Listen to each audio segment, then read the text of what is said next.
History is all around us. There are secrets of our past around every corner, hidden in our streets, buried under our feet. And in this series, I'm going to uncover those secrets by looking at Britain's most historic towns. You're in my way! Get out of the way! I want to find out which towns across the UK can reveal the most about each period in British history. Oh, that sent shivers down my spine. Yeah. That's amazing. I'll be deciphering clues in familiar landscapes, bringing lost landmarks back to life, and turning back the clock to reveal how these towns looked at key stages in their history. From the Plantagenets to the Edwardians, the Civil War to the Second World War, I'll reveal the story of an era through the story of a single town. Today, I'm in Britain's most Edwardian town, a place that grew rich selling the fuel that powered the British Empire. All this coal coming down from the Ronda valleys. Literally off onto the ships and out across the world. Where a lucky few enjoyed the trappings of privilege. When we began, we were almost equal. Not anymore. No. No, no. And a place whose success drew workers from across the world, creating a uniquely diverse community. Nobody planned for it to be a multicultural, beautiful, unique, wonderful community. If you want to understand the Edwardians, Cardiff is the place to come.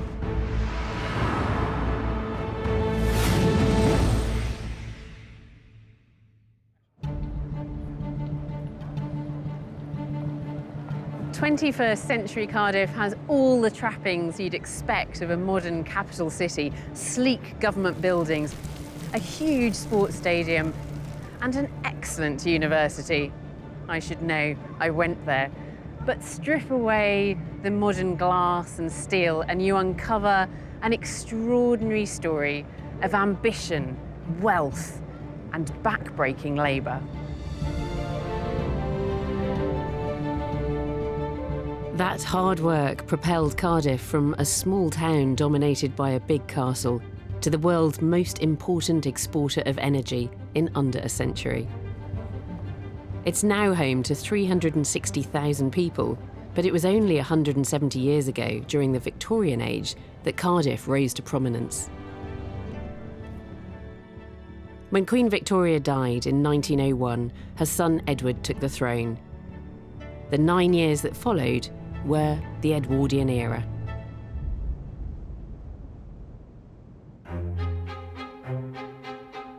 Edward VII's Playboy style helped define a decade in which Britain was still the world's preeminent financial and naval power.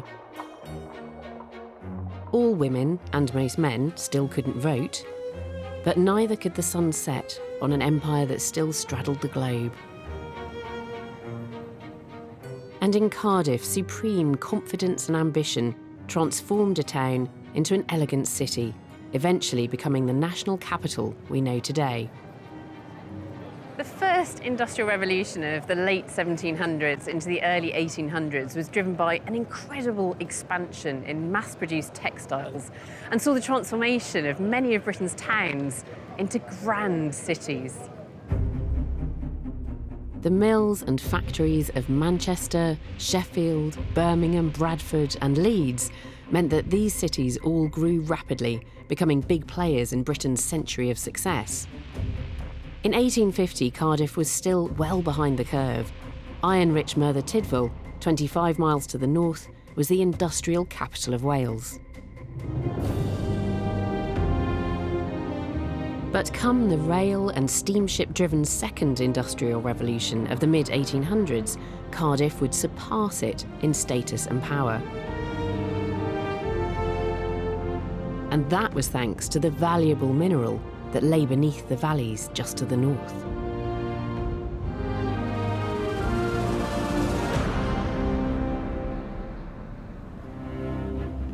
I've only driven a dozen or so miles out of the bustling metropolis of Cardiff, and this feels entirely different.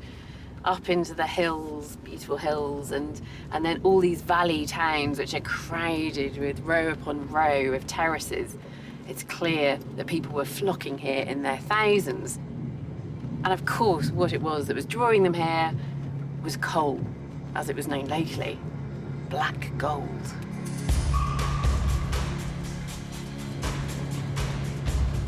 Now a mining heritage park, this was once one of the many Ronda collieries that produced best Welsh steam coal. Ernest Key-Frew is a geologist from Cardiff University. Ernest, I thought I'd find you here playing with fire. Hello, I love fire. So I really want to understand what was so special about the coal from the Ronda Valley and the surroundings here. So can you explain that to me? It's amazing to think that about 300 million years ago, Wales, as we know it today, was situated at the equator. Yeah. And there was a massive corridor of tropical forest. So you had very unique plants, club mosses, and these were giant plants. It was just really fresh and green. So the trunks, the leaves, fall into this swamp. Yes. Turn into peat. Yes. And then what's the next stage after that? When the plants die, they get buried in the peat, but they do not decay as quickly as you would expect in the presence of oxygen. Yeah. So it's buried and gradually compacted. Water squeezed out, lots of things removed, and it gets heated up as it gets deeper and deeper into the earth crust. And that's what forms this material.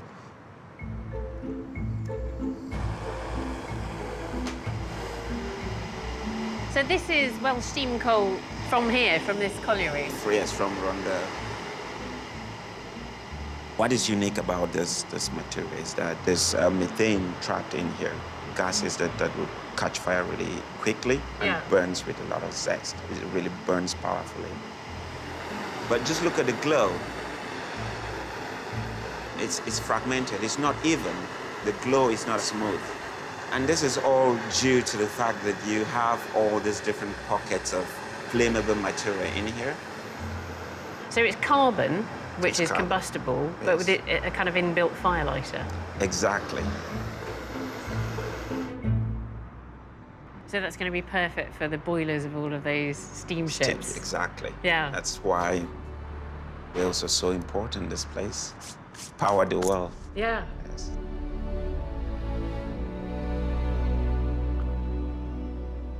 High-quality Ronda coal kept ships' boilers running longer and hotter, so they could sail even greater distances.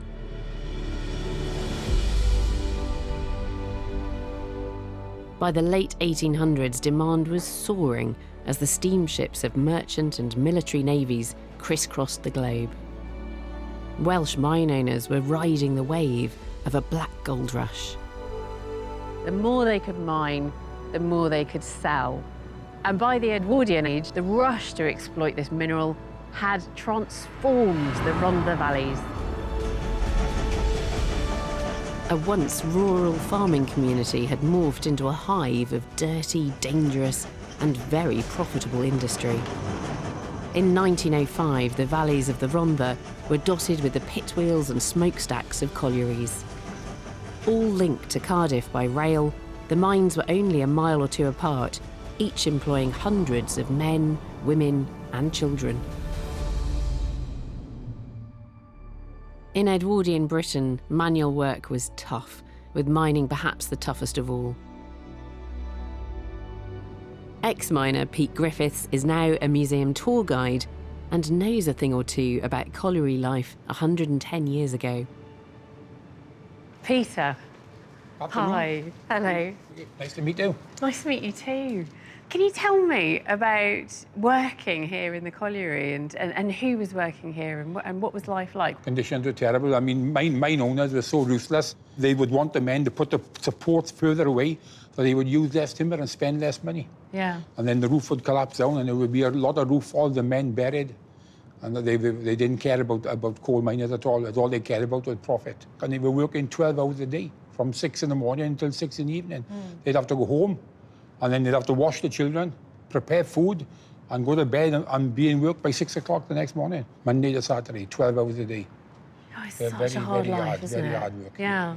And yet, this industry pulls people in. More and more people coming into the valley. Because there was no work nowhere. If you didn't work, you didn't have no money and you couldn't eat.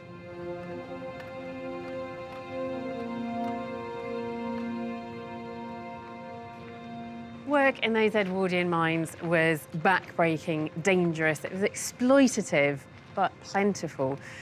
The Ronda Valley was just one of 3 in a row producing this incredibly valuable steam coal. And aerial archaeologist Ben Robinson has taken to the skies to see how this industry affected the whole landscape.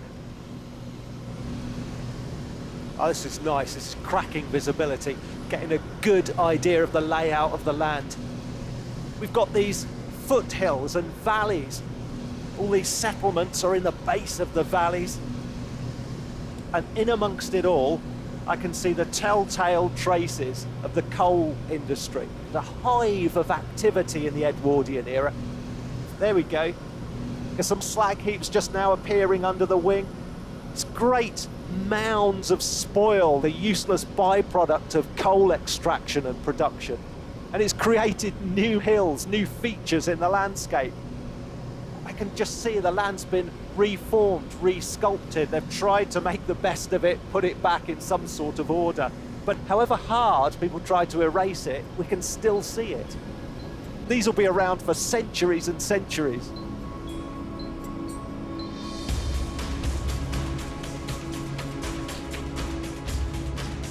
With the neighbouring Rumney Valley also producing steam coal, Cardiff had vast amounts of this valuable asset right on its doorstep. But it was little use if it couldn't be efficiently shipped abroad. I'm about to find out how just one family transformed Cardiff into one of the world's biggest ports. Setting the scene for one of Edwardian Britain's greatest economic booms. The Edwardian era spanned almost a decade, from the death of Queen Victoria in 1901 to 1910. Edward VII ruled over a quarter of the world's population, and money-spinning global trade was having a massive impact on Britain's cities. Nowhere more so than Edwardian Cardiff. Steamships were the workhorses of the merchant and the military navies, travelling vast distances across the globe. And the coal from the Ronda valleys was in high demand to fuel those ships. But 80 years before the Edwardian era, ships wanting to sail into Cardiff Bay to collect the coal faced a huge natural obstacle: the massive tides of the Bristol Channel. Cardiff Bay guide Ben Salter can run tours all day as the lagoon is now kept flooded by the impressive new tidal barrier. But it was once very different. Twice a day, everything you can see here was mud. So what did that mean for shipping back then? I mean, presumably it meant that it was difficult to bring ships in this far. Yeah, when the tide went right out, the boats weren't going anywhere. We're gonna head over to the wooden stays that you can see ahead of us here, known by sailors as dolphins, where they used to tie up ships at low tide. They could rest the ship against there to stop it from falling over. And these are Edwardian? Well, they're probably Victorian. Yeah. I think they're about 150 years old.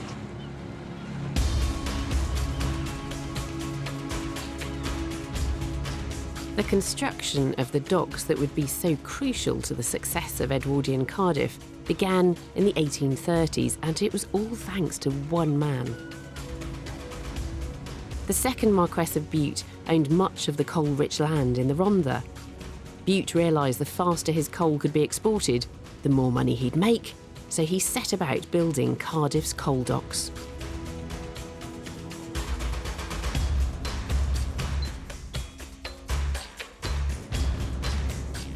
These new docks had locks at their entrances, meaning that they stayed full of water even at low tide, allowing ships to stay floating and to be loaded. Throughout the Victorian era, the appetite for Welsh steam coal kept rising. But as competition increased, Cardiff needed to up its game. By 1907, a new, state-of-the-art dock had been built. Cardiff's final dock was also by far its largest, and the opening of it was a grand event. And to commemorate it, the Western Mail produced this rather gorgeous magazine. So there's Edward VII and Queen Alexandra. And here's the new dock, looking very space age. And there's the date, July the 13th, 1907. So this is a section all about the history of the docks of Cardiff, including the institution of this new Queen Alexandra dock. I like this. Nothing exists on land or sea so preeminently practical as a modern dock. I've often said that. The romance of the potato trade. We'll come back to the romance of the potato trade perhaps in another episode. And this is quite graphically showing us the impact of that industry on the valleys of South Wales. Another interesting fact is that within 25 miles of Cardiff Castle resides half the population of Wales. So this industry, this coal production and coal exporting industry, had pulled in all of that population to the south. Oh, it's lovely to have all these photos. And then there's a sketch imagining what the Queen Alexandra dock is going to be like once it's in operation. And the opening of this dock must have been such a big event. I mean, it was, probably the event of the decade for the people of Cardiff. Arriving for the dock opening in style aboard their royal yacht, the 1907 visit was one of just 2 that the King and Queen ever made to Cardiff. To learn more about that day, I've come to the dock's entrance to meet local museum manager, Victoria Rogers. Victoria. Hi. Hi. Pleased to meet you. Yeah, nice to meet you too. I want to talk to you about the day when it opened, when, the royals arrived on their yacht, and what would it have been like? Well, they arrived on their yacht, and it was actually the yacht that cut the ribbon. Because, was it? Yeah, they had a ribbon strewn across. Yeah. And as the yacht sailed in, it was the yacht that cut the ribbon to open the dock. Oh, that's amazing. Yeah, but there was sort of big stands of the great and the good of Cardiff's commercial and social world sort of watching. And what about souvenirs then? What have you got there? Every school child was given a tin of chocolate and a bronze medallion as well to commemorate. Oh, isn't that lovely? Yeah. It sort of gives the impression of just what an event this was. It was actually a public holiday in Cardiff. Was it? So people had the day off. We've got some memories and people's stories in our collection at the museum. And one of my favourites is this lady who's remembering, years later that day, and she describes herself and her friends as thinking that they were the cat's whiskers because they had a new white dress, a new Spanish cord white daps for the occasion, and they had red, white and blue ribbons, sashes and rosettes in their hair. I mean, it just goes to show just what a big event it was in this little girl's world. There's been excitement around Cardiff Bay more recently, with the huge redevelopment that included building the Senedd, the home of the National Assembly for Wales. To make this possible, most of the original docks have been repurposed or filled in and built over. But we've still got Roath Docks, Roath Basin, and most importantly, the dock that was opened in 1907, Queen Alexandra Dock. This 52-acre facility was once amongst the biggest stone docks in the world and helped to increase Cardiff's coal exports to over 10 million tonnes a year. It completed what had by then become an enormous network of locks, basins, cranes and loading stands that together provided nearly 7 miles of quayside.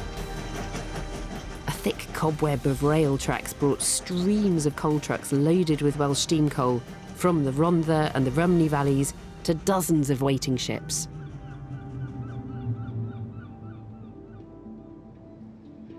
Once loaded, these ships would set sail for ports all over the globe. And once again, Cardiff found itself in just the right place to fully exploit this energy boom, as Ben can see from the sky. This is a great place to see where Cardiff is situated. And I'm getting a sense of the natural shape of the bay here, this wide sheltered lagoon off the Bristol Channel. The Atlantic right out there, Turn right a bit, you're in Ireland. Go straight ahead, North America. Turn left, North Africa, onto India. Turn left and left again, you're up the Channel and into Northwest Europe. This really was an Edwardian trade superhighway. It's difficult to think of a more and better connected place than this. As international trade boomed, so the sums changing hands in Cardiff's coal docks rocketed.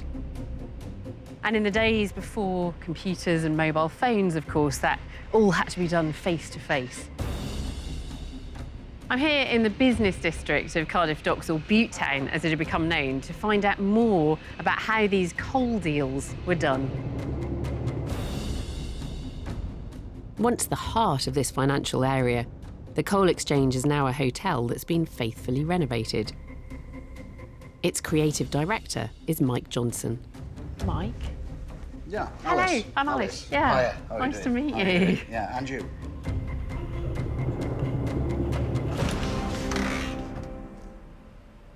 And its centrepiece is this huge room where all the deals were done. What a splendid hall. This is the trading floor of the Coal Exchange. This is the Industrial Stock Exchange, yeah. This is a sacred bit inside this black mark. And this used to be sunken down 2-3 steps, so it was a trading pit almost. So when this goes up in the late 19th century, this huge building really is going up on the empty dockside. Yeah. So what used to happen was the traders would meet down by the docks and they'd do a deal, and it's the old spit on the palm, got it, no paperwork, no contracts, word of mouth, gentlemen's agreements and all that. Well, presumably there were huge sums of money changing hands. Tens of thousands of pounds, hundreds of thousands of pounds based on thousands of tons of coal going off around the world. A group of ship owners then suddenly realised this was getting, no pun intended, out of hand. So they decided to build the exchange.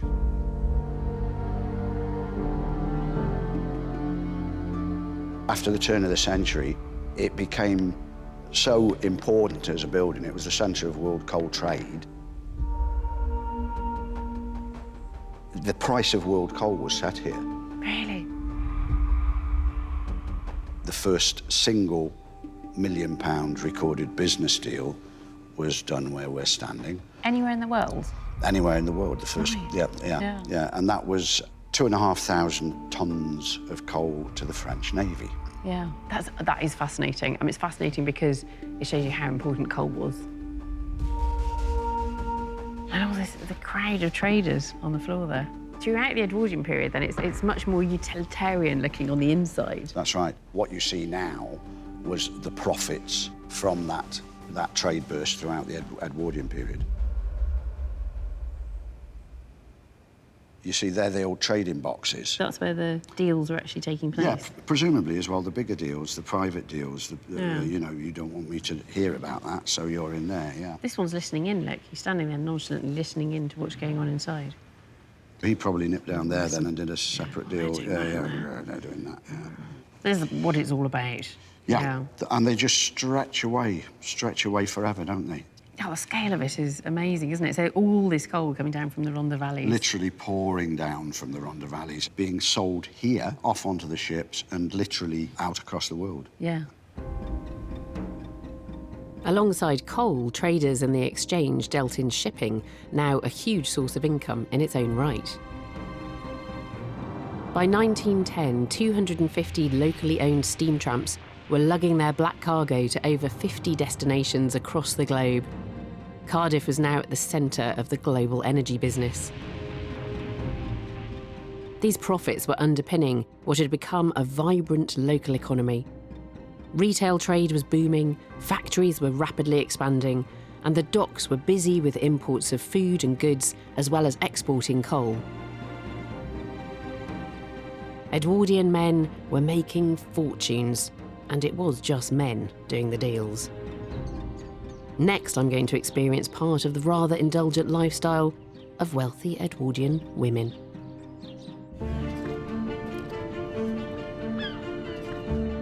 While exploring Edwardian Britain through the story of Cardiff, I've seen the struggles brought about by mining coal and the scale of the industry that exploited that labour. While working-class women typically toiled at the collieries, middle-class women, if they worked at all, were more likely to be teachers, dressmakers, or perhaps landladies. However, privileged and wealthy Edwardian women had no need to labour, apart from, of course, the effort they made on their appearances. I've come to Dufferin on the outskirts of Cardiff to find out just how much time and effort went into getting that famously ornate Edwardian style just right. Lynn Hoare is a professional costumier. Lynn.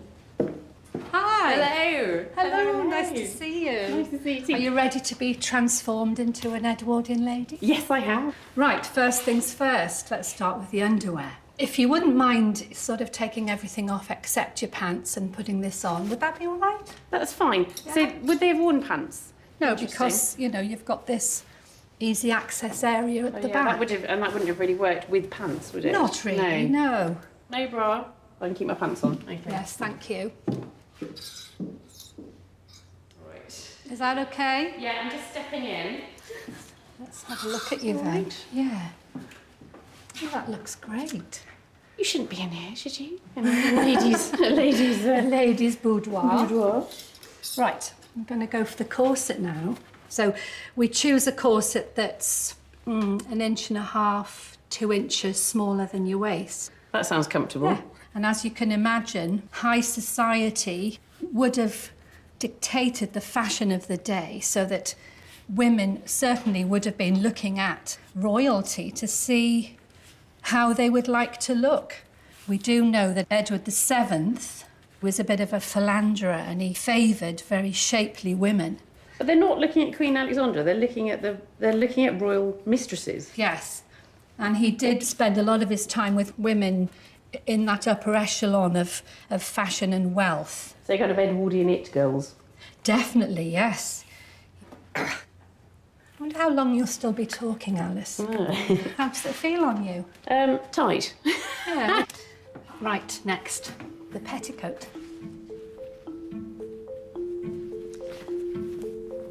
Right, so now the blouse. It's like a straight jacket. Of course, some Edwardian women were suffering for much worthier causes. After a long struggle, the women's suffrage movement ensured many women finally got the vote in 1918. This is a V belt. Right. And by then, the corset was well and truly out of fashion. There is something a bit new romantic about it. We've got a lovely snakeskin bag here. That's a big old hat. It's a big old hat pin. Ow! Oh, did you? Yeah. Yeah, I think that's it. I haven't actually looked at myself since you put the wig and the hat on.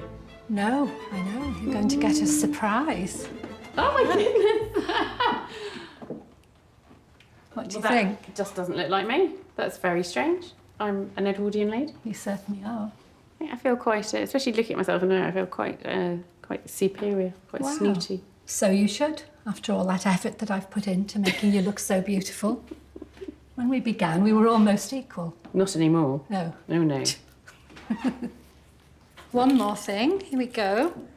A pretty little parasol. Is this really necessary? I've already got a hat on. Yes, yes. The more the merrier. Thank you very Will much. you be leaving me a tip? No, because you stuck a pin in my head. Oh, okay. I've heard that Edwardian gardens here are rather wonderful.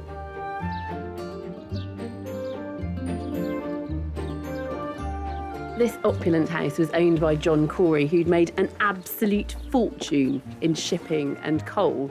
He acquired a Victorian pile and then transformed it into a beautiful Edwardian villa. And when he retired, he turned his attention to the gardens, which are just the perfect place for an Edwardian lady of leisure to take a stroll.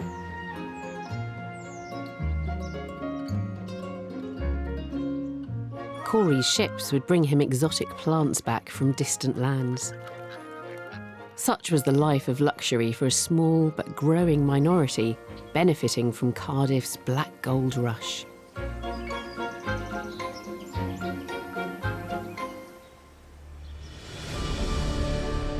The money was pouring in, but compared to Britain's other great industrial cities, Cardiff lacked big, imposing buildings and a civic centre.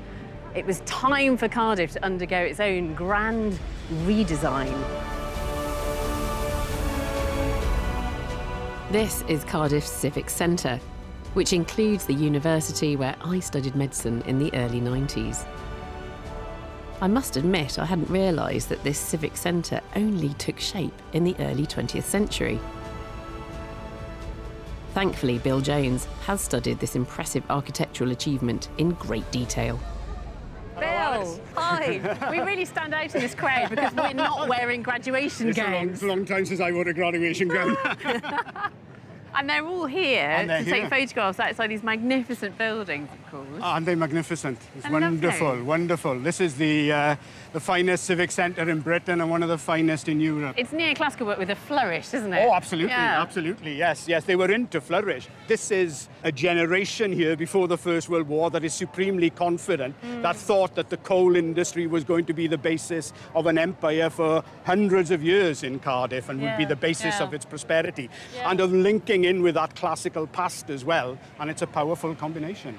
And it's a vision of what the city's about, isn't it? You've got the town hall, you've got the law courts, but you've also got the seat of learning, you've got the university here. Well, Cardiff was well known throughout the world as a coal exporting port. The idea here was that Cardiff would also be renowned throughout the world for its art and its architecture and its civic splendour. Yeah. They're definitely imposing buildings, aren't they? Can you show me some of the details? Yeah, of course. The land for the Civic Centre was once the private estate of the man who built Cardiff's coal docks, the second Marquess of Bute. His son, the third Marquess of Bute, sold it to the city on condition that the park's tree-lined avenues were retained. Definitely Edwardian then. Yeah, that's a bit of a giveaway, out of the sense. There's the foundation stone of the building here.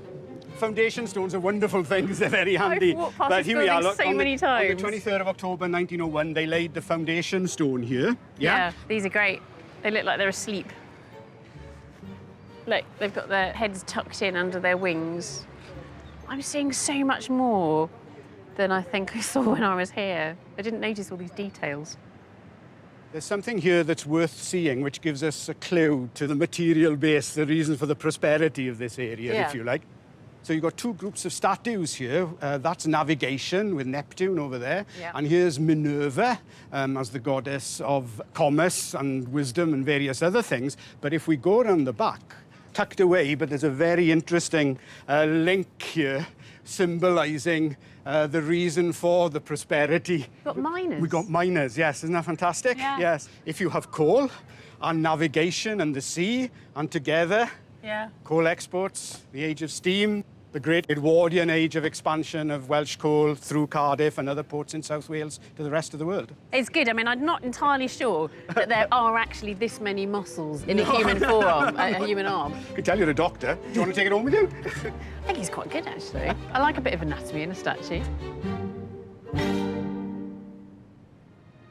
This Edwardian dream turned reality helped Cardiff to become known as the Chicago of Wales. To see how appropriate that nickname really was, Ben is taking a look from the skies. That's a great view of it here, and that great central processional avenue as well. Look at that. All laid out on a grid, a great statement of how important this town was becoming. You can see the power, the wealth, the ambition. It's all written down there in the architecture. It's bold, it's brash, it's more like American city planning than it is British town planning. In 1905, in recognition of its success, King Edward himself granted Cardiff city status, the only city to receive the honour during his reign. But Cardiff wasn't satisfied. Next, I'll discover how a bit of celebrity glamour was used in an effort to improve its industrial image. I've already discovered how its immense coal docks, massive business deals and show-stopping civic centre had transformed Cardiff into an Edwardian city to be reckoned with. But industrial cities were in feverish competition with each other, and Cardiff had become pigeonholed as a coal city. To really polish its reputation, though, Cardiff needed a bit of celebrity glamour, and in Edwardian times, it was explorers who grabbed the biggest headlines. In 1904, Captain Robert Falcon Scott had returned from the Antarctic to great acclaim. He'd set a new southern latitude record and discovered the polar plateau, but he wanted more. He wanted to reach the pole itself. The Royal Hotel serves breakfast here nowadays. But in 1910, something a little more grand was on the menu.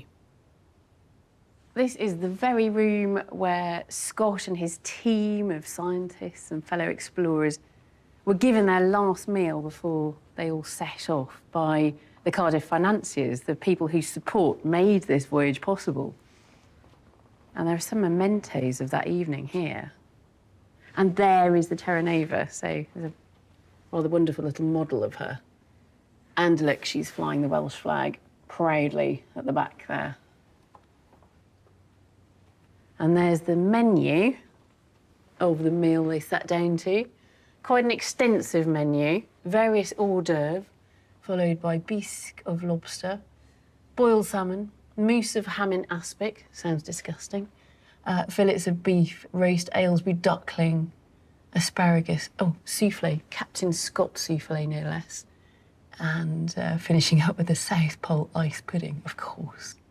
And they're serenaded, so there's a programme of music here they're listening to, all sorts of things. Waltzes, Hungarian dances, played, I'm glad to say, by the Roberts Band. The next day, Scott's ship, the Terra Nova, would leave Cardiff docks bound for the Antarctic, heavily laden with Welsh coal and supplies, all paid for by the city's most wealthy and publicity-hungry men. Of course, Scott never made it back, but his ship, the Terra Nova, did. And here in the National Museum of Wales, they have got a flag which went all the way to Antarctica and came back. I spotted that tiny version on the model, and now Museum of Wales curator Ellen Phillips has retrieved the flag itself from deep storage. Hello. Hello. I need your help to unfurl it. If you could just don a pair of gloves, Alice. Thank you. OK. It's normally kept in a cool, air-conditioned storeroom. So it's not on display? No, it hasn't been on display for years. Textiles are so fragile. We've got to be so careful with loss of colour, insect damage, overhandling, hence the gloves. I feel even more privileged, actually, to be seeing it. Great. So just pop it down. If you could just help me open it that way. What is it? Is it linen? It's actually a coarse woolen fabric. Is it? Yeah. In relatively good condition, considering where it's been at its age. So if we just take it all the way out. I don't know what I was expecting. I thought it was going to be printed, but it's almost like a plique, isn't it? It's a plique, yeah.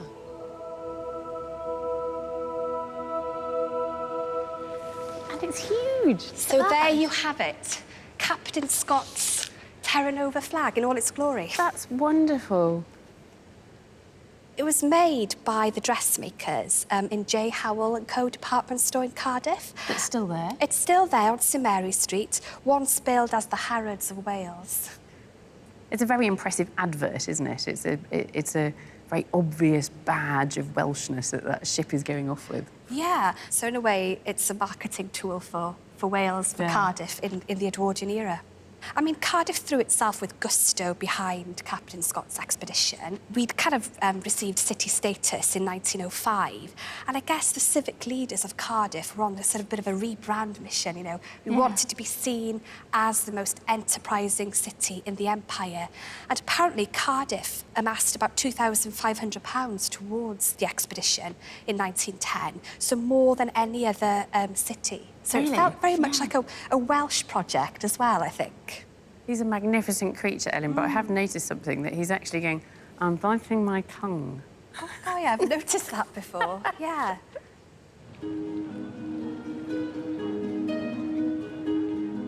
Scott may have failed to return, but plenty of sailors were coming back to Cardiff and making it their home. Global shipping routes and plentiful employment drew thousands of economic migrants from all over the world. Many settled and set up home in Bute Town, a purpose-built suburb for the workers of Cardiff docks and their families. Here they created something quite unique. The compact terraced houses right here in the Cardiff docks area became the richest multicultural melting pot in Edwardian Britain. Only a few of the original streets remain from that era. Loudon Square was once the hub of the community, though redevelopment has rendered it almost unrecognisable. I'm here to meet 3 men who grew up right here in what's now known as Bute Town. Keith, Ali and Steve are all descended from people who either lived here in Edwardian times or were later drawn to the diverse community which has its roots in that era. So what I find really interesting is that this multiculturalism that exists in Cardiff today, and especially still around here in Bute Town, goes right back. And in the Edwardian period, I think I'm right in saying that Cardiff was seen as being one of the most, if not the most diverse city in the country, measured by the number of languages that people were speaking. Yeah, well, my parents came from Egypt, and both grandfathers were merchant seamen from Somalia. Right. So there was already a mixture there. So your parents were Egyptian, Steve? So my father came from Somaliland. Yeah. And my mother was born and bred in Nelson Street, just up the road. But her grandfather was from British Honduras, and her mother was from Blackburn in England. So the mixing goes back and back and back, Yeah, generations. Amazing stories, Yeah, and from all over. So it must have changed a bit since you were kids here. What was it like back then?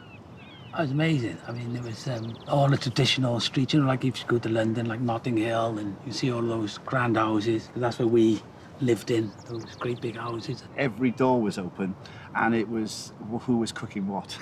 Yeah. So you kind of had a group of friends. Sometimes you'd walk into someone's house and there'd be salt fish and fried bananas. You'd have curries in other houses. You'd have traditional Norwegian food in my friend's house. So it was just a kaleidoscope of, I think, a melting pot. Yeah.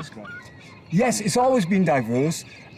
In a way, I think it's, as you put it, it's kind of remarkable, but it's not to us. But you know, going back into the Edwardian period, you know, this was an area of the town that was seen from the outside as being very rough, as being, you know, hard drinking, hard workers, gambling, prostitution, all of that going on down here. Hard working people. Did it still have that reputation? Well, it's in got, the it's 60s, got, 70s, yeah, 80s? like every wharf all over the world, it was full of prostitution and vice and gambling and all kinds of stuff. This problem just became more notable because you could put a name on it because it was black men. Yeah. So had you experienced racism? First time was when we left the area.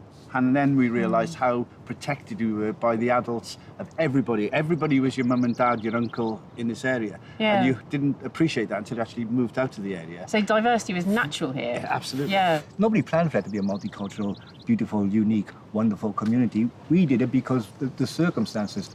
So you're a poet as well? I wouldn't call myself a poet, but sometimes I write things and sometimes they rhyme.